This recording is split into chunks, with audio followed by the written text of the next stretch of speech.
जय देव जय बाळू मामा, आरती ओवाळू तुझ कैवल्य धामा।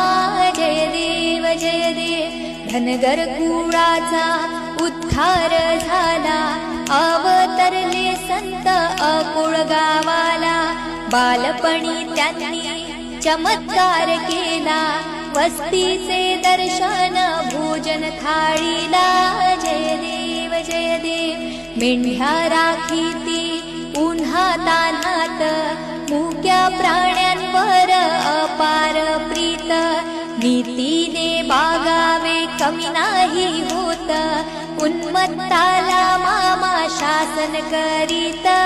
जय देव गोसावी रूपात देवदूत आले, मामांचे त्यांनी सत्व पाहिले। अवघड विहिरीचे